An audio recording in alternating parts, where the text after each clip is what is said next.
Bonjour amis téléspectateurs, bienvenue dans Passé Présent, où cette fois-ci nous allons voyager. Où partons-nous, Philippe?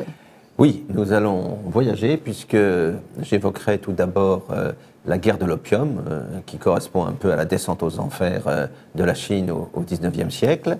Et puis ensuite, Catherine nous entraînera sur les rives du Nil pour aller découvrir la tombe de Toutankhamon. Et puis enfin, nous reviendrons vers la France, vers une histoire dramatique, puisque nous parlerons de la réédition des 300 jours de Verdun aux éditions italiques. Mais tout de suite, c'est la Chine. Donc. La Chine, en effet. On est évidemment impressionné aujourd'hui par la prospérité insolente de la Chine. On passe de devenir la première puissance économique du monde quand on a connu ce qu'était la Chine de Mao il y a 30 ou 40 ans. En réalité,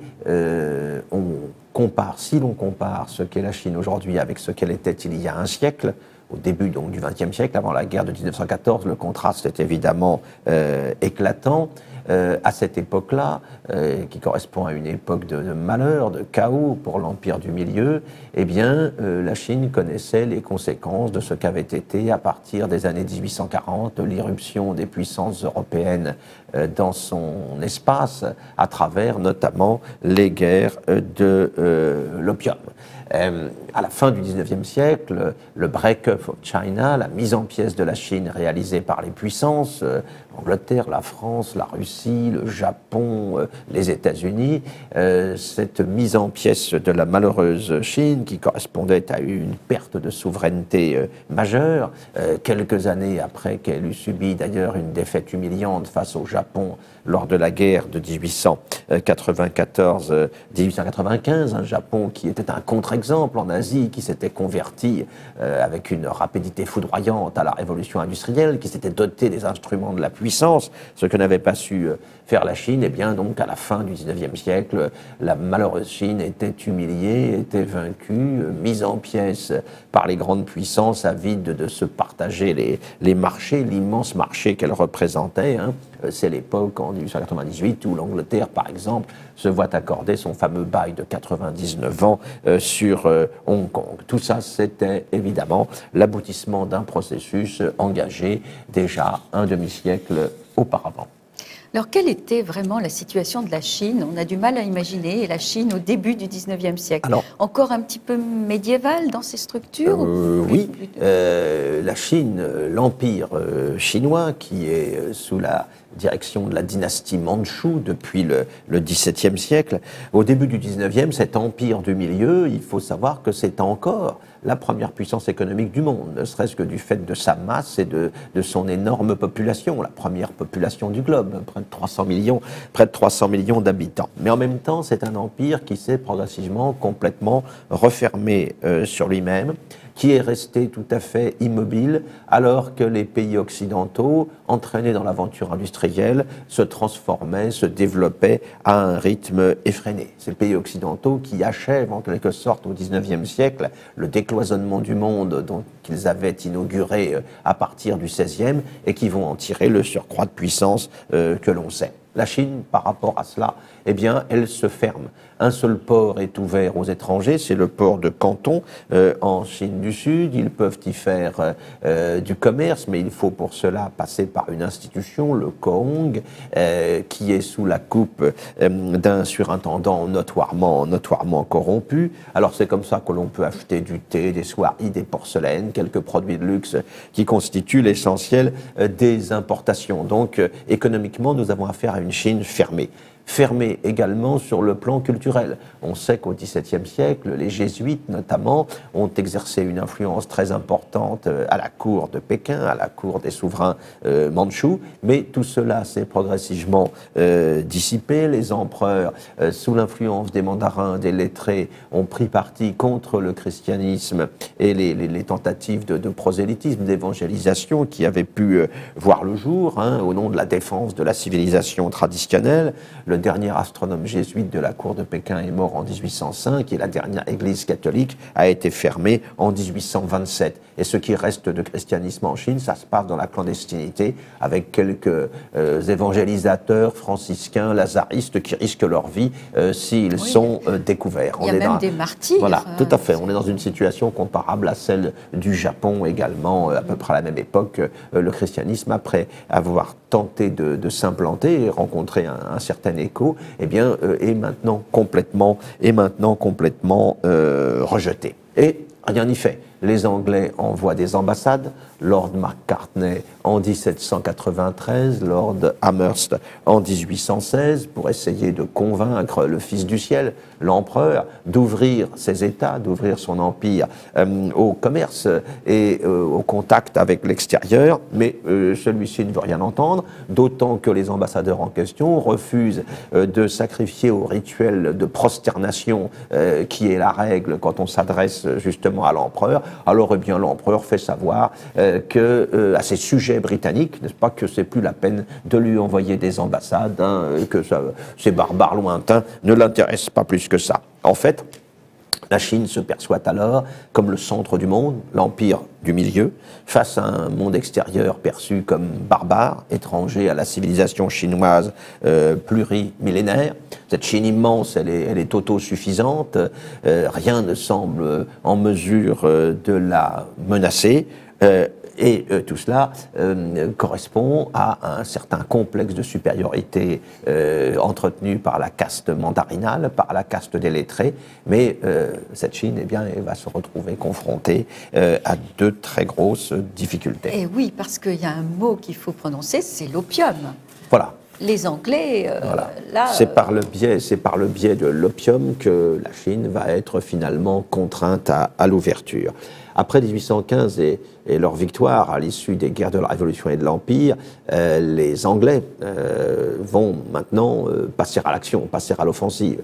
Ils sont en ce 19e siècle la première puissance industrielle, la première puissance financière, commerciale, coloniale, navale du monde, et de très loin.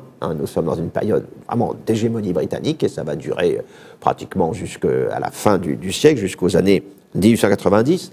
Ils sont installés au Cap de Bonne-Espérance depuis 1814.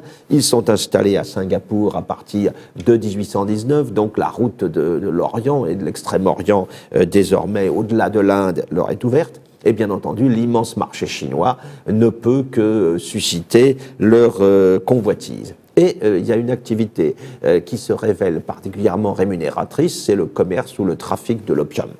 L'opium, il est produit au Bengale, dans les Indes britanniques, et un certain nombre de trafiquants ou de compagnies commerciales vont le vendre en Chine, clandestinement, à proximité de Canton ou alors sur les côtes méridionales de la Chine, alors que ce commerce est théoriquement interdit dans l'Empire du Milieu. Les choses ne vont pas s'arranger quand la Chambre des communes britannique va retirer à la Compagnie des Indes anglaise le monopole du commerce avec la Chine. Ça veut dire qu'un certain nombre de sociétés, de compagnies commerciales vont se constituer, qui vont chercher à tirer le maximum de profit du commerce de l'opium. Et ce commerce va connaître un essor extraordinaire. On vend 10 000 caisses d'opium en Chine entre 1820 et 1825. On va en vendre 35 000 entre 1830 et 1835. Ce qui va entraîner tout simplement un déficit de la balance commerciale de l'Empire chinois important, puisque cet opium va représenter en valeur 57% des importations de la Chine. Donc, au bout du compte, un déséquilibre, une hémorragie financière, monétaire, difficilement supportable pour l'Empire chinois. Et est-ce que les Chinois s'inquiètent aussi pour la santé ou pour la morale de cette drogue?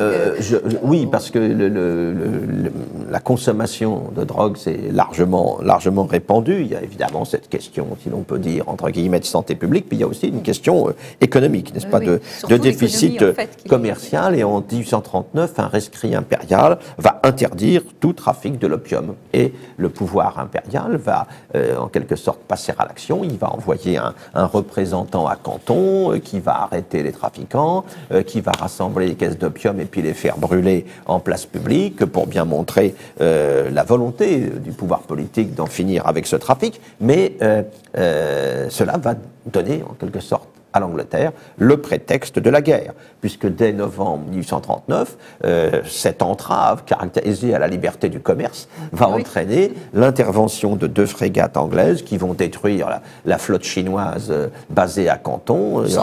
Voilà, oui, bien sûr, parce que la supériorité technique est du côté britannique. Il y aura 500 tués du côté chinois, mais on va faire respecter manu militari la liberté du commerce. On va même aller plus loin parce que Palmerston, qui est ministre des Affaires étrangères à l'époque à Londres, il est encouragé par un commerçant installé aux Indes, William Jarline, à aller plus loin pour imposer des conditions plus rigoureuses à la Chine. C'est-à-dire qu'on va envoyer carrément un corps expéditionnaire avec 16 navires, 4000 hommes, qui vont aller, là, pour de bon, faire une guerre de grande envergure à la Chine. Une expédition dénoncée comme une honte par Gladstone, qui sera toujours au Parlement britannique celui qui s'inquiétera des dérives de son gouvernement, celui qui entend adopter des positions humanitaires, on va dire. On le retrouvera à plusieurs reprises dans ce rôle. Et Gladstone dénonce donc l'expédition en question, organisée par son parti, par le gouvernement libéral. Mais comme les conservateurs, les Tories, votent sur cette question le gouvernement libéral, eh bien l'expédition va pouvoir partir et on va avoir une guerre anglo-chinoise qui va durer jusqu'en 1842. Le rapport des forces est évidemment en faveur de la Grande-Bretagne. Une première trêve est négociée en 1841. Déjà, les Anglais se voient reconnaître la possession de Hong Kong, mais les Chinois devront payer de lourdes indemnités. Mais le pouvoir impérial va, en quelque sorte, refuser ces conditions acceptées par son représentant. Et la guerre va se poursuivre encore quelques mois. Là, les Anglais vont frapper plus fort, ils vont remonter vers le nord, remonter le Yangtze, aller jusqu'à Nankin. Et là, le Fils du ciel, l'empereur, sera obligé de reconnaître sa défaite et de passer par les conditions anglaises. Alors les conditions, quelles sont-elles? Hong Kong, bien sûr, sa possession est confirmée à l'Angleterre. Le port de Canton doit être tout à fait librement ouvert, mais aussi d'autres ports chinois, Amoy, Fuzhou, Ningpo et Shanghai. Donc, 5 grands ports chinois ouverts désormais au commerce, avec des consuls britanniques installés dans chacun d'eux. Une indemnité très lourde à payer évidemment par la Chine à l'issue de ce conflit, et puis une ouverture au commerce britannique avec un abaissement massif des droits de douane qui sont abaissés à 5% seulement pour les produits britanniques. Donc voilà un bilan tout à fait favorable évidemment aux Britanniques. Campagne, là, pour mais c'est pas fini. Cela va susciter bien sûr des convoitises et des jalousies puisque quelques mois plus tard, en 1844, les Américains, à leur tour, par le traité de Vanguilla, vont exiger des conditions comparables. Et après les Américains, ce sont les Français qui arrivent en octobre 1844 avec le traité de Whampoa, négocié par le diplomate Théodore de la Grenée. Eh bien, on va octroyer aussi des droits comparables aux Français qui, en plus, vont rajouter la construction d'hôpitaux et d'églises et la reconnaissance de la liberté du culte catholique. Ça sera un élément, un prétexte d'intervention. Ensuite, souvent, les persécutions dont sont victimes les catholiques ou les chrétiens en Chine, pour que les puissances extérieures viennent se mêler des affaires du pays. Alors, dans le même temps, les Anglais vont pousser leur avantage. En 1845, ils vont se faire octroyer un statut d'extraterritorialité sur tout un territoire de la ville du port de Shanghai. C'est le début des fameuses concessions internationales. C'est un modèle qui sera ensuite décliné à plusieurs reprises. Et alors, on arrive au fameux sac du Palais d'été. Alors là, on est en 1860. Ça sera en 1860. Alors là, entre-temps, il s'est passé quelque chose qui a encore fourni des prétextes d'intervention aux puissances étrangères. La malheureuse dynastie mandchoue, manifestement, ne contrôle plus grand-chose. Hein. Elle est incapable de s'opposer aux ambitions des puissances étrangères. Elle doit compter avec une insurrection musulmane dans le Yunnan au sud-est et puis dans le Xinjiang tout à fait dans l'ouest. Et donc, il y a une grande révolte populaire. C'est la révolte des Taipings. La révolte des Taipings contre les souverains mandchous. Situation d'anarchie donc dans le pays. À la faveur de cette anarchie, un prêtre catholique français, le père Chapdelaine, est assassiné. Un navire battant pavillon anglais est arraisonné par des rebelles. Hein. C'est l'affaire de Lao, c'était le nom de ce navire. Alors résultat, eh bien, il va y avoir une expédition franco-anglaise 1858-1860. C'est une nouvelle guerre engagée contre la Chine et une guerre qui se conclura par l'épisode célèbre du sac du palais d'été. Résultat, la Chine est obligée d'accepter les conditions des vainqueurs. 11 villes nouvelles sont ouvertes au commerce étranger. Le cours du Yangtze-Kiang est ouvert également au commerce étranger. Et puis, comme Français et Anglais, il n'y a pas de raison qu'ils restent seuls. Les Russes se font octroyer à ce moment-là la fameuse province maritime au nord-est du pays, où ils vont s'empresser d'installer Vladivostok, dont le nom signifie domination de l'Orient. Alors, les Taipings seront finalement vaincus, les rebelles, avec l'aide des puissances étrangères, mais pour autant, le régime chinois connaîtra encore de grosses difficultés, notamment de succession. C'est une régente, Tsui, qui va être la femme forte, en quelque sorte, de l'Empire de Chine au cours des décennies suivantes, jusqu'à sa disparition en 1908. Mais la malheureuse Chine, à l'évidence, est de plus en plus menacée, incapable de faire face aux dangers qui pèsent sur elle. Hein. On voit là une différence majeure avec le Japon de la même époque. Le Japon de l'ère Meiji, de l'ère des Lumières, le Japon de Mutsuhito, en l'espace de quelques années, il a compris un certain nombre de choses et il a réagi aux défis que représente l'irruption de l'Occident en passant d'une manière étonnamment rapide d'une société de type médiéval, en gros, à une société industrielle. Il va passer du XIIIe au XIXe siècle en 20 ans, se doter de tous les moyens de la puissance, et il va la mettre en œuvre, cette puissance, puisque à la fin du siècle, je l'évoquais au début, en 1894-95, une guerre contre la Chine se termine par un désastre complet pour celle-ci. Cette Chine, elle n'a pas été en mesure, elle, de réagir, de résister face aux menaces qui pesaient sur elle, sans doute parce que la caste mandarinale, la caste des lettrés, n'était pas la caste des samouraïs, qui, elle, a relevé le défi, à accepter le débat, à accepter le combat, alors que les lettrés chinois se sont refermés sur eux-mêmes, convaincus de la supériorité de leur culture, convaincus que les barbares appartenaient à un monde tout à fait inférieur au leur. Le résultat, la puissance matérielle des barbares, évidemment, l'a emporté. Alors à ce moment-là, nous sommes à la fin du XIXe siècle, la mise en pièces est totale. Les Français ont une vaste zone d'influence en Chine du Sud, les Anglais installent une base à Weiwei, les Allemands s'installent dans la péninsule du Shantung avec Tsingtao. Une brasserie, oui, voilà, avec le port de Tsingtao. Les Russes vont pousser leur avantage au nord-est, au sud de la Mandchourie, dans la péninsule de Liaotung, où ils vont installer la base navale de Port Arthur. On le voit bien, et les Américains sont évidemment aux aguets également, ils entendent aussi avoir leur part des choses. La Chine va connaître l'aboutissement de tout cela, si l'on peut dire, en 1900, avec la révolte des Boxers qui débouche sur le siège des légations de Pékin, l'épisode très connu des 55 jours de Pékin. C'est un beau film. Voilà, c'est une expédition internationale qui vient libérer les assiégés. Et puis à l'issue, évidemment, la Chine va se voir imposer encore des conditions tout à fait draconiennes en termes d'indemnité, de prise de contrôle de ses ressources. Elle n'est pas encore allée au fond de l'enfer. faire. Elle n'a pas encore tout connu. En 1911, c'est la fin d'un empire mandchou à bout de souffle, avec la proclamation de la République. L'année suivante, l'abdication du jeune empereur Puyi. Et puis, c'est le début d'un XXe siècle qui, à beaucoup d'égards, va être encore pire. Celui des seigneurs de la guerre, celui de la guerre civile entre nationalistes et communistes bientôt, de la guerre sino-japonaise, particulièrement sanglante, ensuite de la guerre civile qui reprend en 1949, ensuite un régime maoïste dont on connaît le bilan absolument abominable.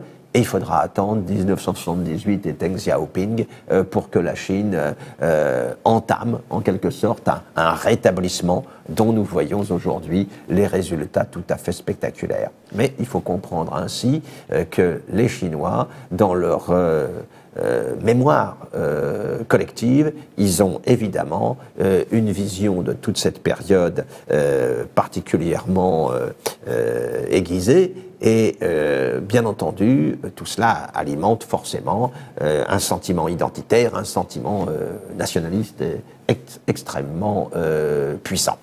Bien, merci Philippe. Et puis l'opium, ça a continué longtemps. Reportez-vous à Tintin, le lotus bleu. Restez avec nous, on revient très vite.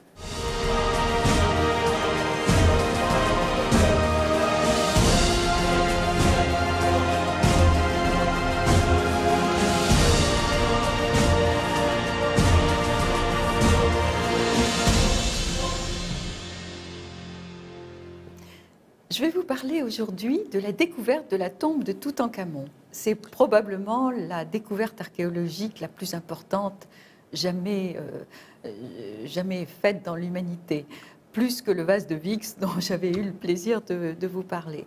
Alors là, nous sommes en 1922 dans la vallée des Rois et ce sont deux hommes qui sont à l'origine de cette découverte sensationnelle.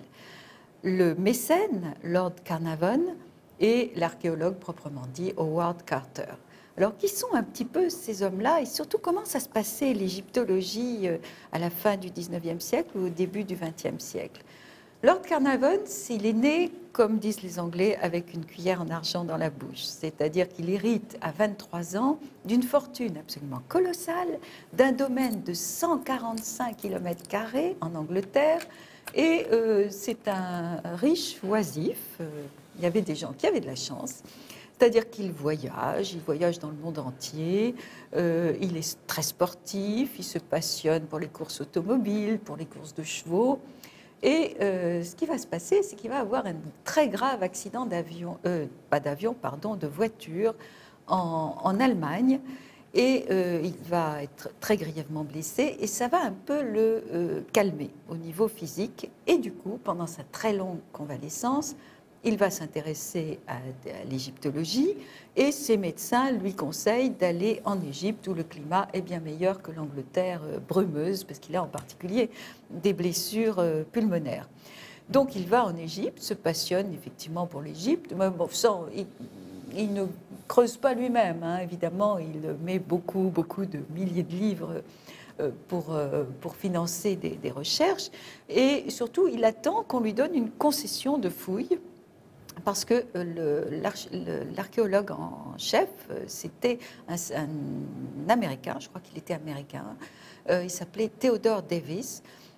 Cet homme-là était aussi passionné par l'Égypte, avait mis beaucoup d'argent lui aussi, à un moment dit on ne trouvera plus rien, la vallée des Rois, c'est terminé, je rentre chez moi, donc il laisse sa concession. Et donc en 1914, Lord Carnarvon a la concession pour fouiller la vallée des Rois. Et l'autre personnage qui est très intéressant, c'est Howard Carter. Alors Howard Carter, lui, il n'est pas riche du tout. C'est le 11e enfant d'une famille très modeste. C'est un petit garçon souffreteux, il n'a même pas été à l'école, hein. C'est sa maman qui lui fait classe, donc c'est un autodidacte. Et le papa est un peintre animalier et un peintre de paysage qui va dans les châteaux de l'Angleterre entière pour faire des très beaux, j'en sais rien finalement, des paysages ou des animaux sur les murs des châteaux. Or, il va emmener son petit garçon qui va apprendre à peindre en même temps qu'il regarde son papa. Et surtout, ils vont rencontrer un riche aristocrate qui se passionne lui aussi pour l'Égypte Et donc le petit jeune homme commence à apprendre à dessiner en regardant les papyrus de la collection de l'aristocrate en question. À 17 ans, il a la chance d'être envoyé en Égypte pour faire des copies. Vous savez, la photo, c'était bien, ça existait déjà, mais enfin, rien ne remplaçait les copies. Et il y a eu des centaines et des centaines de planches comme ça, peintes, copiées très, très précisément par des peintres. Alors il va copier les tombes de Beni Hassam, de Tel al-Amarna, Tel el-Amarna. Voilà, et de Der el-Bahari. Et un jour, son cheval, parce qu'évidemment, d'une tombe à l'autre, il se déplaçait à cheval, son cheval se tombe dans un trou et il va trouver, grâce au cheval, j'espère que le pauvre cheval ne s'est pas trop abîmé la jambe, il va trouver une statue très belle. Et là, ça devient sa passion. Il va connaître Maspero, qui est un homme important, un Français, et Maspero va le nommer inspecteur au service égyptien des antiquités. Alors, les deux ensemble, un qui a l'argent et l'autre qui a le sentiment vraiment de l'égyptologie, même s'il n'a pas fait d'études universitaires, eh bien, ça va durer des années. Mais sans grand succès, jusqu'à ce que Lord Carnarvon dise « Bon, maintenant, j'arrête les frais, je rentre en Angleterre, je ne donne plus un sou ». Et Howard Carter le supplie en disant « Donnez-moi encore un an, si je ne trouve rien, c'est moi qui paye cette année de fouille ». Parce qu'évidemment, il fallait entretenir toute une armée d'ouvriers, ce n'était pas eux qui creusaient. Hein. On imagine la chaleur, l'isolement, ce n'était pas facile comme chantier. Donc Howard Carter reste seul, et le 4 novembre 1922, formidable, il va trouver une série de marches qui descendent vers une porte. Il a la patience de tout reboucher, de mettre des gardes, de prévenir Lord Carnarvon en Angleterre en disant « Je crois que j'ai une magnifique découverte, venez vite ». Lord Carnarvon arrive, avec sa fille d'ailleurs, et le 26 novembre, ils arrivent enfin à la porte du tombeau, qui est évidemment le tombeau de Toutankhamon. Ils le dégagent. Carter fait un tout petit trou, mais d'abord une bougie pour voir si l'air est respirable, puis il regarde. Alors, Lord Carnarvon est derrière en disant « Qu'est-ce que vous voyez? Qu'est-ce que vous voyez ?» Et il dit « Je vois une série de choses magnifiques. » Effectivement, il y a cette espèce de bric-à-brac de l'antichambre de la tombe de Toutankhamon, où on a l'impression que tout a été remis n'importe comment, parce qu'en fait, il y avait eu une première effraction dans le tombeau. Mais il n'empêche que c'est un tombeau quasiment inviolé qu'ils vont trouver, et tout le monde connaît bien sûr la richesse exceptionnelle de cette tombe. Toutankhamon, mort à 19 ans, semble-t-il, on ne sait pas trop comment, on a parlé d'un coup sur la tête, mais en fait on n'en sait rien. Et il avait, c'est vrai, une blessure sur la joue. C'est pas inintéressant pour la suite. Lord Carnarvon est ravi, et les fouilles vont commencer, mais ça commence mal parce que le canari de Howard Carter, qui était un peu la mascotte du chantier, est tué par un cobra. Or, c'est rarissime en hiver qu'il y ait des cobras en Égypte, parce que c'est le moment où ils dorment. Les ouvriers trouvent que c'est un très mauvais signe. Et la suite, vous la connaissez, c'est la malédiction du pharaon. Je sais que ça vous fait sourire, Philippe, mais je veux quand même en parler parce que c'est une légende urbaine qui a la vie dure. Il se trouve que Lord Carnarvon se fait piquer par un moustique. Bon, vous allez me dire, en Égypte, ça n'a rien d'exceptionnel. Il se rase par là-dessus et ça s'infecte. Il meurt d'une septicémie en quelques jours, 4 mois après la découverte de la tombe. Bon, ça peut arriver. C'est un pays où on peut mourir d'une infection, surtout dans les années 20. Plus curieux, toutes les lumières de la ville du Caire sautent au même moment et la ville se retrouve dans le noir. Bon, vous allez me dire, si on connaît le Caire, c'est possible aussi qu'il y ait des courts-circuits. Mais plus curieux encore, le brave chien anglais de Lord Carnarvon, qui est resté au château, lui, se met à l'heure précise où son maître meurt au Caire, il se met à hurler à la mort et ram, il tombe raide, mort. Donc, tout ça entretient un début de légende.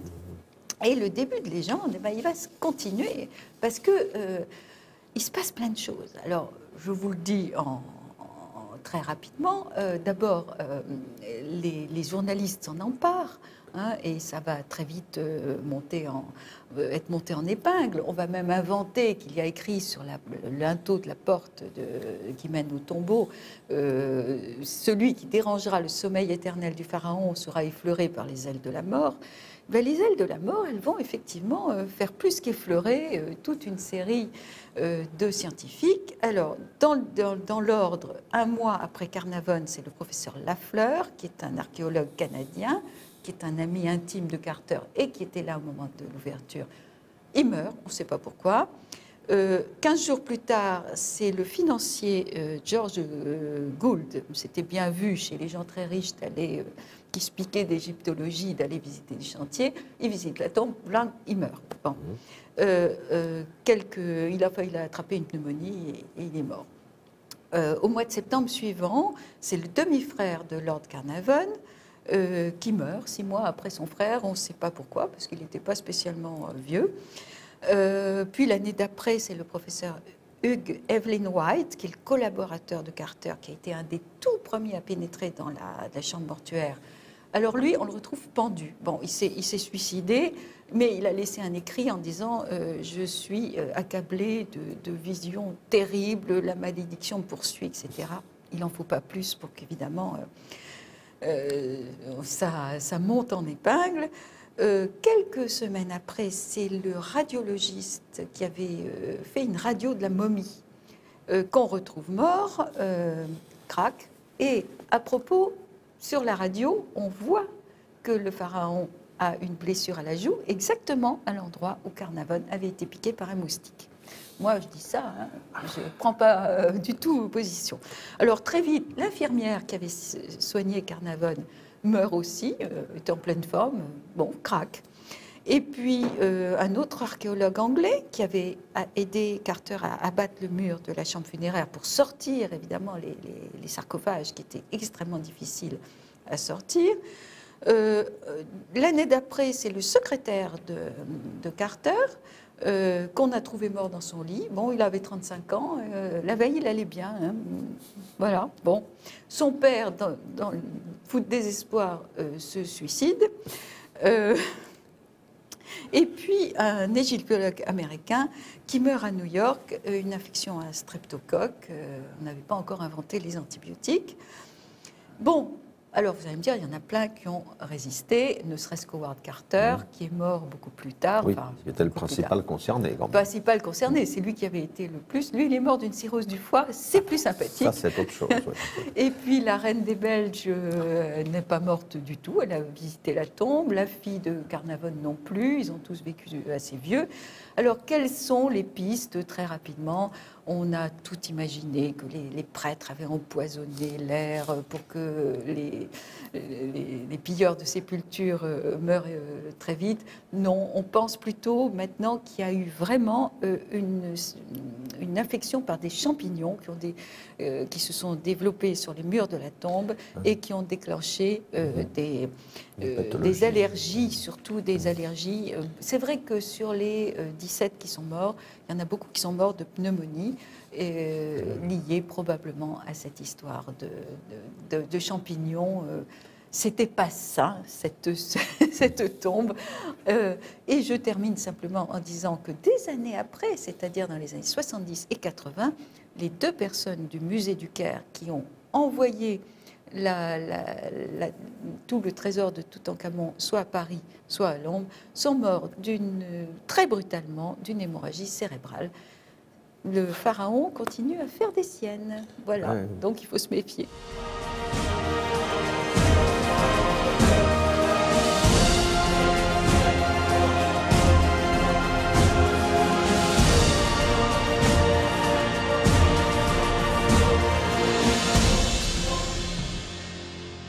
Nous voici dans la 3e partie de Passé-Présent.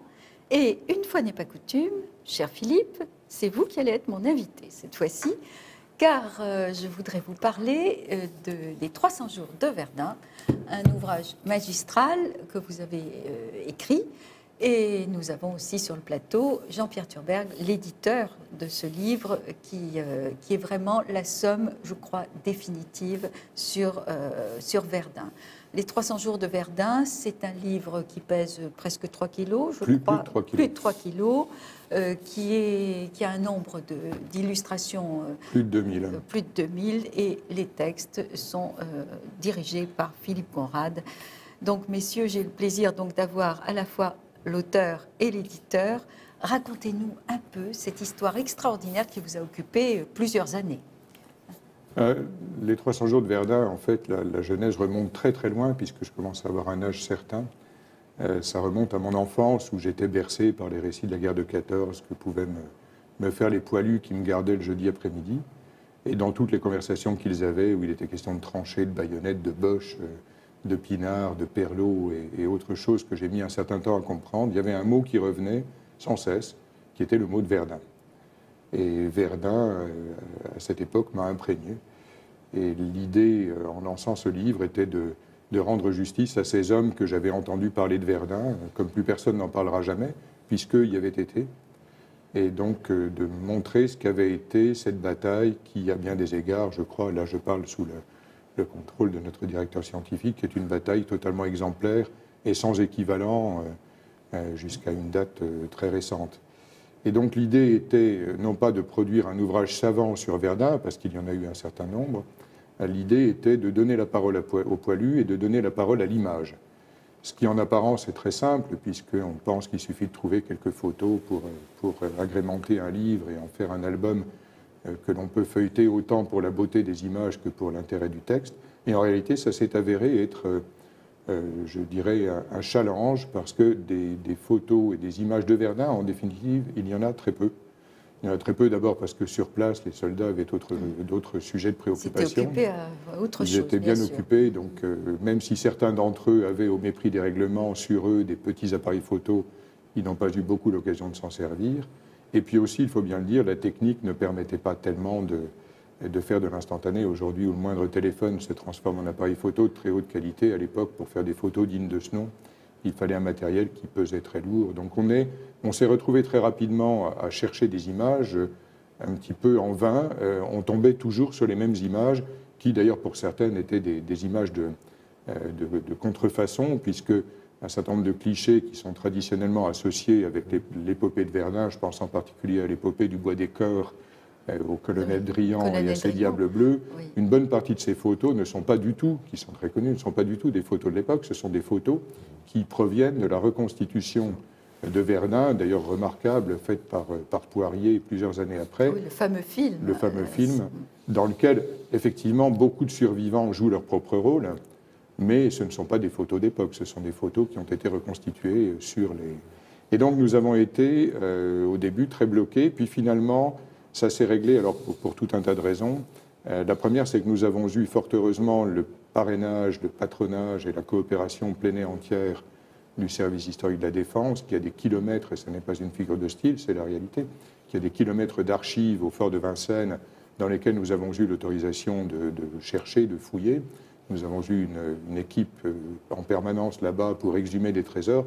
Je dis exhumer, c'est peut-être un tout petit peu caricatural, mais c'est pas loin de ça. Il y a des caisses qui ont été ouvertes par nos iconographes sur lesquelles de la poussière, pas multiséculaire, mais en tout cas de plusieurs dizaines d'années, s'était accumulée. Nous avons retrouvé des trésors d'archives que les chercheurs du service historique n'avaient pas vus, tout simplement parce que le temps leur manquait. Donc les archives militaires nous ont livré, je crois, à pouvoir dire sans forfanterie, compte tenu de la qualité des hommes qui étaient sur le terrain et compte tenu de l'exigence de l'éditeur qui était derrière, nous ont livré ce qu'elle pouvait donner de mieux sur Verdun, ce qui n'était pas énorme. Et nous avons eu la chance de pouvoir faire appel à deux sources complémentaires. La première qui est évidemment très prépositionnée, qui est celle du mémorial de Verdun, où là aussi, grâce à un accord extrêmement fécond, nous avons pu explorer toutes les archives, y compris les pièces qui n'étaient pas exposées. Pour vous donner une idée, j'ai envoyé un iconographe spécialiste et un photographe qui ont photographié à peu près tout ce qui pouvait présenter de l'intérêt dans l'optique du livre. Et comme le mémorial de Verdun était en plein boom, il était hors de question de photographier pendant la journée, surtout quand il s'agissait de sortir des objets des vitrines ou de prendre des objets importants en perspective dans leur cadre. Il était hors de question d'opérer pendant la journée. Donc, on faisait un peu les 3-8, ou c'était plutôt les 2-12. Pendant 12 heures, le mémorial de Verdun recevait ses visiteurs du monde entier, preuve que le sujet passionne en Allemagne. Des classes entières et dans tous les pays du monde. Et des bus venus d'Allemagne. Et dès que le dernier visiteur s'était éclipsé le soir, on fermait le musée et immédiatement le photographe et l'iconographe sortaient leur matériel et on faisait ce qu'on appelle du shooting en série chez les photographes. C'est-à-dire qu'on a photographié vraiment beaucoup. Je dirais pas loin de 80% de ce qui était pertinent. Avec, j'imagine, beaucoup d'émotions de manipuler ces objets qui sont tellement fort, parce que Verdun, c'est un mot qui parle à chaque Français. Encore quasiment. plus fort s'agissant de Verdun, mais là, vous me tendez une perche sur laquelle je m'empresse de bondir. L'une des vertus de ce métier d'éditeur, qui n'est pas, hélas, un métier où on fait fortune, en tout cas pas dans l'édition historique, et peut-être encore moins dans l'édition relative à la Grande Guerre, l'un des atouts de ce métier, c'est qu'on y côtoie l'histoire et on y touche l'histoire. Et je dois dire que aussi blasé qu'on puisse l'être après 40 ans dans l'édition, c'est toujours avec beaucoup d'émotion, un pincement de cœur, que je prends en main des objets qui sont effectivement... Alors, là, c'était des objets de 14-18 qui chacun avait une histoire généralement tragique. Un casque percé d'un éclat d'obus dont on sait bien que le titulaire est resté sur place, ou des baïonnettes dont on imagine qu'elles ont infligé des blessures terribles à un soldat d'un bord ou de l'autre. Mais aussi, dans d'autres domaines, j'ai eu le privilège de manipuler avec des gants blancs, comme il se doit, les lettres de Jacques Léventreur, les authentiques avec les taches de sang. Donc tout ça, l'histoire est présente. Vraiment, l'histoire est très présente. Le passé est très présent. Alors, Philippe Conrad, comment avez-vous rejoint l'aventure de ces 300 jours de Verdun? Avant, je voudrais aussi, pour rebondir sur ce que vient de dire Jean-Pierre Thurberg, rendre hommage à deux officiers, le colonel Pierson, qui était directeur du mémorial de Verdun, qui est en train de se rénover complètement dans la perspective de l'anniversaire de 2016. Et puis d'autre part, au lieutenant-colonel Porte, qui est un excellent spécialiste de la Grande Guerre, qui a dirigé l'équipe de militaires qui... tout au long de la préparation de cet ouvrage, à fouiller les archives, notamment les journaux de marche et d'opération, pour reconstituer au jour le jour ce qu'ont été justement les 300 jours de la bataille de Verdun. Comment je me suis retrouvé dans cette aventure, c'était un petit peu, je dirais, naturel, puisque je porte un intérêt très grand à la Première Guerre mondiale depuis des dizaines d'années. Et vous ne vous êtes pas dit, tout a été écrit sur Verdun, il y a des dizaines de livres sur Verdun? La démarche était originale, de cette espèce d'approche chronologique au jour le jour. Jour le jour, oui. Une double page par jour. Et puis également une démarche plurielle, puisqu'il s'agissait aussi de présenter la vision allemande de la guerre, avec, dans la mesure du possible, des témoignages allemands confrontés à ceux que nous ont laissés les combattants français. Il y avait donc moyen de renouveler l'historiographie traditionnelle de la bataille, telle qu'a pu l'illustrer en son temps le livre de Péricard, par exemple, qui a fait fonction de bible de référence sur la question pendant très longtemps. Philippe, grâce soit rendue à tous les collaborateurs de cette aventure, mais quand j'entends des fans, passez-moi cet anglicisme, de la guerre de 14, qui compare les 300 jours de Verdun au Péricard, je me dis quand même que la mission a été accomplie dans l'honneur, parce que le Péricard, ça a été dans l'entre-deux-guerres la Bible de tous ceux qui avaient connu Verdun ou qui voulaient en savoir. Et là, vraiment, les 300 jours, avec une technique qui permet évidemment des reproductions en couleur, avec des accès à des ressources iconographiques ou historiographiques qui était encore soufflé à l'époque, c'est un livre qui, je crois, effectivement fait jeu égal, ou en tout cas peut espérer rivaliser avec le... J'ai parlé tout à l'heure de somme définitive. Je crois qu'il va être extrêmement difficile de faire mieux et plus précis que les 300 jours de Verdun. Avec cette optique-là, oui, je le crois. Alors, on écrira sûrement d'excellents livres sur... Oui, sur tel point précis. Certaines questions restent ouvertes, restent posées, notamment ce qu'étaient les intentions allemandes, les intentions de Falkenhayn quand il a déclenché la bataille en février 1916, puisqu'on sait qu'ensuite il a justifié le déroulement de ce conflit à travers la stratégie d'usure qui, selon lui, devait saigner à blanc l'armée française. Mais on sait que tout cela, ça a été mis en forme a posteriori voilà, pour justifier peut-être ce qu'a été l'échec des Allemands dans cette affaire. En même temps, les choses restent ouvertes parce que le dispositif allemand, au début de la bataille, ne semble pas impliquer une volonté de rupture à grande échelle. Je parle sous le contrôle de mon directeur scientifique, qui est également mon directeur de conscience dans ce domaine-là. J'ai été très, très heureux et très intéressé de découvrir, au moment où nous avons fait ce livre, que les Allemands avaient quand même en tête un grand coup, entre guillemets, qui pour eux devait être un coup symbolique. Et j'ai appris avec plaisir et un peu d'honneur, je dois le dire, que ma bonne ville natale de Belfort était une candidate que les Allemands avaient en tête. Ils hésitaient entre les évêchés et Belfort. Bon, heureusement pour la maison familiale, ça a été Verdun, dommage pour les villages détruits. Oui, il y a des raisons tout à fait compréhensibles au fait que les Allemands aient privilégié Verdun. D'abord, la densité en matière de voies ferrées, de moyens de communication en arrière du front était beaucoup plus importante dans la zone de Verdun. De plus, Verdun, on est à proximité de ce qu'on appelle les thermopyles de la France, c'est-à-dire les passages de l'Argonne qui permettent d'arriver dans la vallée de la Marne et de marcher sur Paris. Ça nous rappelle Valmy en 1792, la vallée de la Marne, ou alors de l'autre côté, depuis Maubeuge, la vallée de la Sambre, puis celle de l'Oise. Ce sont les voies d'accès naturelles au cœur du pays. Donc ça avait la dimension d'une menace potentielle quand même beaucoup plus lourde. Et puis Belfort était tout à fait à l'extrémité orientale du front, du dispositif. L'exploitation d'une éventuelle rupture à Belfort aurait été sans doute plus problématique et moins intéressante en termes de rendement. Philippe, vous commencez le livre d'ailleurs en rappelant carrément le traité de Verdun. Là, on repart au temps des fils de Charlemagne. Donc, c'est un endroit qui était un Verdun, petit peu prédestiné.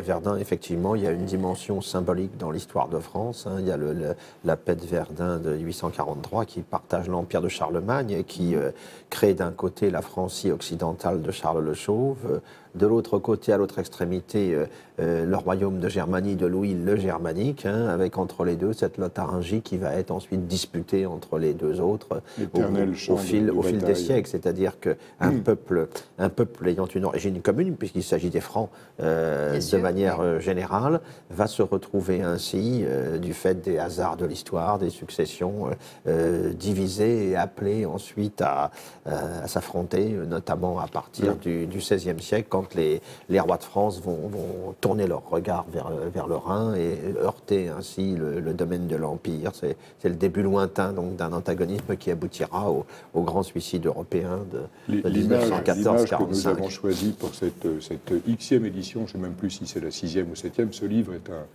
j'allais dire un best-seller, non, c'est un long-seller, il se vend bien, il se vend sur la durée. L'image que nous avons choisie est assez symptomatique et assez symbolique de cet affrontement fratricide. Un Allemand et un Français qui s'étreignent, c'est la paix des braves, avec au-dessus d'une croix. Donc, au-dessus d'une croix, oui, les deux côtés étaient en plus chrétiens, donc c'est encore pire. Et il y a eu des cérémonies communes à Verdun au cours des années 1930, organisées par les anciens combattants. Qui ont fraternisé avant de se retrouver une fois de plus placés l'un en face de l'autre dans une problématique guerrière qui n'était pas la leur. Les dernières pages du livre m'ont intéressée tout particulièrement. Ça s'intitule « Une famille européenne ». Et effectivement, c'est une famille française qui avait, je ne sais plus, 5 ou 6 fils, dont 3 à Verdun. 2 ont été tués, on n'a pas retrouvé les corps. Et en fait, celui qui a survécu a épousé une Allemande dans les années 20. Ils ont eu là aussi plein d'enfants. Et pendant la guerre, la Deuxième Guerre, un des fils s'est retrouvé aviateur pour les Anglais et est allé aider son grand-père allemand en 1944.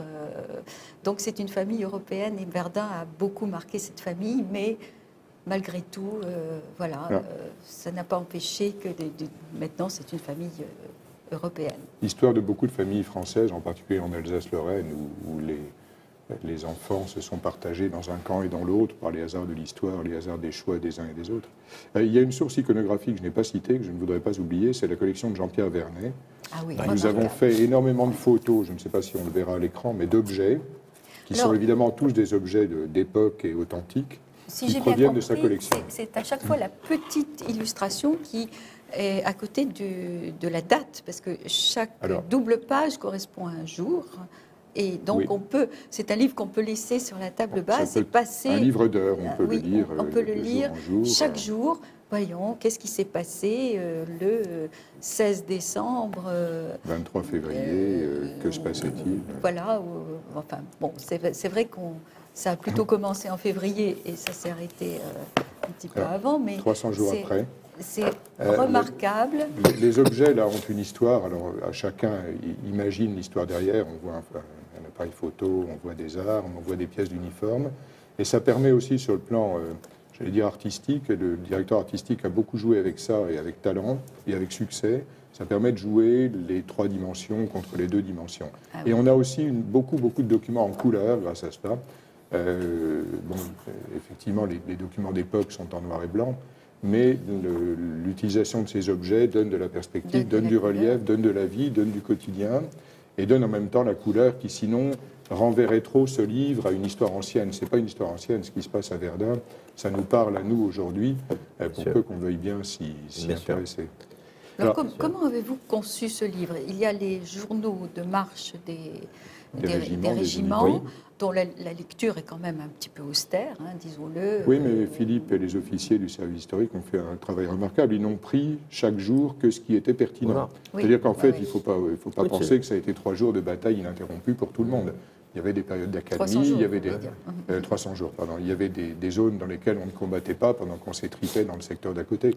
Donc là, le mérite de nos historiens et nos scientifiques, c'est d'avoir choisi la partie de choisir des endroits où il se passait réellement quelque chose et d'en extraire ce qui pouvait expliquer la problématique stratégique ou tactique à cet endroit-là. Et puis l'autre originalité du livre, et ça je trouve que c'est extraordinaire, je ne vois pas à quel autre livre on peut le comparer, ce sont les témoignages, les lettres que vous mettez dans les marges et qui sont soit écrites par des Français, soit écrites par des Allemands. Et Absolument. Il est très difficile de deviner. Voilà, je vais en donner un exemple, si vous me le permettez. Si nous n'avions pas pris la précaution typographique d'identifier la nationalité du témoignage, entre guillemets, par une police de caractère romane opposée à une police de caractère gothique, il serait la plupart du temps extrêmement difficile de savoir si le combattant qui nous parle, ou qui parle à sa famille, ou qui tient son carnet secret, est français ou allemand. Ce qui prouve bien ce côté, Philippe, vous en parliez tout à l'heure, de guerre civile européenne. Comme dans la guerre civile américaine, les familles étaient divisées, et les hommes se retrouvaient d'un côté ou de l'autre pour des raisons qui les dépassaient, mais l'expérience était la même. Ils vivaient les mêmes horreurs. Alors, je vous en donne un exemple. Alors, on va essayer de deviner si c'est un Français ou un Allemand. On se félicite d'être encore en vie. L'artillerie lourde siffle une fois de plus. Chaque heure qui passe, on se demande, vais-je sortir sain et sauf de ce pétrin? J'avoue que je n'y crois plus. Allons, tête haute, visage serein. Nous venons de toucher des renforts et mon unité est de nouveau au complet. Comme ça, on va pouvoir continuer. Français, allemand? Français? Tête haute et visage serein, ça fait penser à cette saga des officiers. Mais non, allemand. Heinrich, bon, 99 régiment d'infanterie allemande. Et je prends le camp d'en face, le caporal Jean Vichy, brancardier au 98e RI, au Mortum. Cette journée est peut-être celle où nous avons reçu le plus d'obus de toute la guerre. Vous voyez l'expérience des deux côtés, artillerie contre batterie d'artillerie. Pour le même jour. Hein. Même jour, même heure. Est-ce que vous avez trouvé chaque lettre Oui, ce qui n'a pas été facile. Précis. Alors pour les Français, on a un matériau, une matière première relativement abondante. Vu le nombre de livres qui ont paru dans l'immédiate après-guerre, on a une source historiographique abondante. Côté allemand, c'est infiniment plus difficile parce que les Allemands ont moins publié ou moins écrit sur Verdun, et pour cause, c'était quand même la défaite. Même Et si c'est pas une défaite. beaucoup d'archives ont été Voilà. détruites Ont été aussi détruites pendant la Pendant Seconde Guerre Deuxième mondiale. Donc Oui. on a un petit peu plus ramé, si vous me passez Ouais. cette, Et- cette On a expression. l'impression mais- aussi qu'ils ne veulent pas trop s'en souvenir. Oui, alors justement, Oui. ce qui est intéressant, c'est que les Allemands, à l'époque où ce livre a été réalisé, manifestement, nous avons été un petit peu déçus de ne pas rencontrer Vous avez de raison de le l'autre dire. côté du Rhin D'intérêt, un état d'esprit, oui. un intérêt comparable à celui C'est vrai. qu'on voulait mettre dans ce projet, parce que les Allemands avaient un petit peu enterré la Première Guerre Et il y mondiale. avait aussi, je crois, une culpabilisation latente Oui. qui joue Voilà, toujours. voilà, J'avais un coéditeur allemand qui était tout à fait partant, vous vous en souvenez, Philippe. Jusqu'au dernier moment, nous avons échangé des éléments et des images. Donc pour moi, le livre se faisait, ce qui était Tout à fait extrêmement logique. vertueux, logique Oui, et c'était profitable pour tout moral. le monde, Oui, se c'était- faisait en parallèle des deux côtés. Et au dernier moment, je dois dire que l'Allemagne a reculé. Et je pense que c'est Encore. vraiment psychologique. Mais Oui. de ce point de vue, il faut signaler quand même un changement d'attitude qui est en train C'est vrai. d'intervenir en Allemagne. On l'a vu notamment avec le succès tout à fait remarquable du livre de Christopher Clark, Les Somnambules, qui a battu oui. tous les records de C'est vrai. vente en Allemagne. On en a vendu plus de 300 000, je crois. C'est absolument énorme. extraordinaire. Dans la mesure où Christopher Clark représente une historiographie anglo-saxonne là, tout à fait récente, qui tente à distribuer en quelque sorte la charge des responsabilités de manière beaucoup plus égale entre les différents acteurs en 1914 à propos du déclenchement de la guerre. Et donc les Allemands, à partir de là, je pense, sont en train de récupérer un petit peu la mémoire de cette Première Guerre mondiale en échappant justement à l'espèce de culpabilité D'amnésie, générale Oui. qui les a accablés après 1945. C'est devenu de l'histoire et donc ils Voilà, peuvent s'y intéresser de façon plus sereine. mais de manière générale, ce que je voudrais dire également à ce propos, c'est que ce que l'on constate, c'est un mouvement de fond qui date d'une vingtaine d'années. C'est l'intérêt grandissant pour cette Première Guerre mondiale, là où on aurait pu s'attendre justement à ce qu'elle appartienne progressivement à une Un histoire, passé totalement révolu. à un passé Comme Napoléon. tout à fait révolu. Elle avait vocation à finir, entre guillemets, je dirais, comme la guerre de 70. Hein. Oui. Quand nous étions en 1964, au moment du cinquantenaire de la guerre, c'était encore la France du général de Gaulle, il y avait encore de nombreux anciens combattants vivants et tout, il y avait des cérémonies tout à fait officielles, au sens un peu figé du terme. Les générations qui sont les nôtres, on avait 20 ans à l'époque ou à peu près, eh bien, imaginaient que la guerre de 14 allait progressivement disparaître des mémoires. Or, il s'est passé tout à fait l'inverse. Il y a eu une montée en puissance progressive depuis les débuts des années 90, on le voit à travers les publications de livres, les succès de revues, la visite sur les lieux de mémoire, une ampleur tout à fait considérable, le succès rencontré par le site Mémoire des Hommes il y a quelques années, l'écho extraordinaire qu'a rencontré la célébration du centenaire à la base, si j'ose dire, hein, dans des villages ou des bourgades de 2000 habitants et où les gens amenaient tous leurs souvenirs pour organiser localement une exposition. Il y a donc un rapport à cette histoire-là qui est en train de changer. Oui. Et je crois que c'est très intéressant parce que ça correspond aussi à une perception nouvelle. Nous ne sommes plus évidemment dans la logique de l'affrontement franco-allemand. Il est clair qu'après la guerre, c'était cette dominante-là qui était au rendez-vous. Je crois que plus ou moins confusément, les gens perçoivent aujourd'hui ce conflit de 14 Comme une véritable naissance de comme l'Europe. le grand suicide européen Mais de la guerre de au-delà 30 ans, de la guerre de ça, 30 ans, 14-45, et il constate ce qu'est l'Europe aujourd'hui par rapport à ce qu'elle était avant 1914, et il mesure à quel point cette affaire-là, cette crise-là, a été avant tout un suicide de l'Europe, plus que la lutte de deux nations dont l'une est victorieuse Sur l'autre, à l'issue. Voilà. De justesse. Philippe, j'ai vécu, vous avez raison de le dire, cette période où on se demandait si la guerre de 14 n'allait pas être totalement oubliée. Je l'ai vécu d'autant plus que ça fait 21 ans maintenant que je publie des livres sur la guerre de 14, et j'avoue qu'il y a eu des moments de découragement où je me disais je suis totalement hors course. Et c'est vrai que, heureusement, nous étions prépositionnés, nous n'avons pas attendu le centenaire pour publier des livres honorables De sur qualité. cette guerre. Et d'ailleurs, je voudrais pousser un petit coup de mauvaise humeur, parce que, évidemment, c'est le. Venant le de vous, centenaire. Catherine, ça m'étonne. Ah, vous connaissez mal alors. Mais trop, c'est trop. Maintenant, n'importe qui publie des livres sur la guerre de 14, sur tout et n'importe quoi.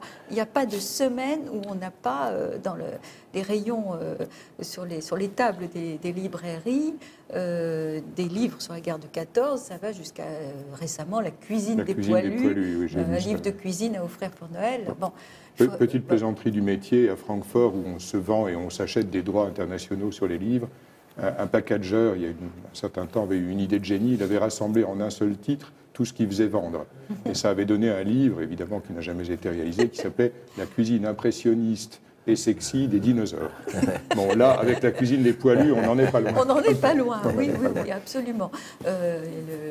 Le sexe pendant la guerre de 14, enfin n'importe quoi. On y viendra. C'est pas un sujet non, inintéressant. Mais ça existe déjà. Ça existe déjà. C'est déjà sorti. Pas dans des ouvrages très grand public, quand même. Non, pas très grand public. C'est pas sans intérêt, par ailleurs. Mais bien sûr.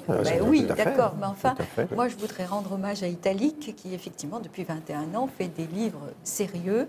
La première édition de 2006 avait d'ailleurs, je crois, une préface du président de la République de l'époque. Et a obtenu le prix de la Légion d'honneur, ce dont nous ne sommes pas fiers. Pas peu fiers. Vous êtes très fiers, je crois, oui, parce que c'est vraiment... Ça a été...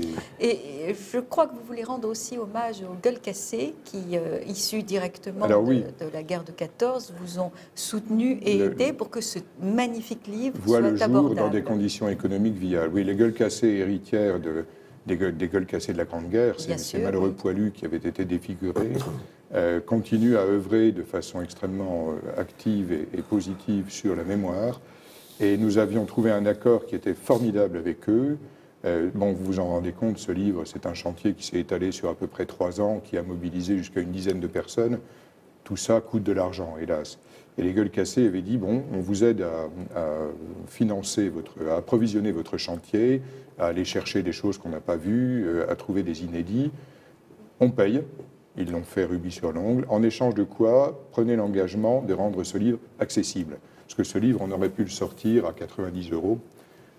Et on en aurait vendu sans aucun problème, ou même à 120 ou 130 €, on en aurait vendu sans problème 2000 exemplaires. Grâce à leur intervention, nous ne l'avons pas sorti à 100 €, mais à 59 €, prix qu'ils gardent d'ailleurs à ce jour. Ça fait 10 ans bientôt, il est toujours au même prix. Et nous n'en avons pas vendu 2000, mais plus près de 20 000. Ce qui prouve la justesse du calcul et, je crois, l'importance qu'il y a pour des organisations comme les Gueules cassées à prendre de temps en temps des paris. Là, je les remercie. On est au niveau de la transmission de la mémoire et c'est tellement intéressant. Vous me disiez hors antenne, cher Jean-Pierre Thurberg, que parfois les grands-parents en achètent un pour chacun de leurs petits-enfants, adolescents, bien sûr, adolescents. Le plus étant 6 achats par le même monsieur qui avait 6 petits-enfants en France et en Allemagne. Et on revient à cette jeunesse d'une Europe qui est née sur les cendres et qui ne demande, comme le phénix, qu'à renaître plus forte et plus belle. Un dernier mot sur l'ouvrage. Il y a également une carte qui est extrêmement utile, une carte de la bataille de Verdun à l'époque et une carte des sites actuels, ce qui permet vraiment là encore en aux famille, visiteurs, bien sûr, en famille, parce peut que aller, quand même plus de 3 kilos pour aller... Philippe Conrad fait des visites, j'en ai été l'heureux bénéficiaire du site de Verdun qui sont fabuleuses, mais on ne peut pas toujours emmener Philippe Conrad. Et on ne peut pas emporter le livre. Et le livre est un peu lourd, mais à défaut, on peut prendre la carte. Et puis, on arrive aux fêtes de Noël. Ben moi, mes chers amis téléspectateurs, je vais vous simplifier vos cadeaux de Noël, parce que voilà une source de cadeaux qui restera. Alors, si vous voulez changer un petit peu des sempiternelles écharpes, cravates ou aux toilettes, moi, je vous conseille Les 300 jours de Verdun. Et je vous conseille également, dans la série des beaux livres italiques, Lafayette, nous voilà, dont on a déjà parlé ici, et qui est un livre absolument magnifique. Également dirigé par Philippe Conrad, ici présent. Pour les plus jeunes de la famille, les livres illustrés par Philippe Delestre, La guerre est finie, qui est un succès, je crois, écrasant, parce que là aussi, Philippe Delestre a montré la guerre côté français et côté allemand, en montrant que c'était à peu près pareil. Là, je tombe sur la page des blessés, par exemple. Bon, les blessés de la face. Les blessés de la face. Et le dernier sorti de Philippe Delestre, qui est un hommage à l'Alsace, un petit Alsacien dans la Grande Guerre, où on voit ce qu'un gamin de 11 ans va vivre. Et on pense combien nos enfants, nos petits-enfants sont chouchoutés et heureux en ce moment. Ils n'ont pas faim, ils n'ont pas froid, ils n'ont pas peur. Donc c'est peut-être un moyen de transmettre la mémoire. Je crois que l'émission se termine. Merci messieurs, merci pour ce beau livre. C'est une entreprise morale et on a une pensée très forte pour tous ceux qui sont morts à Verdun d'un côté ou de l'autre. À bientôt, restez avec nous.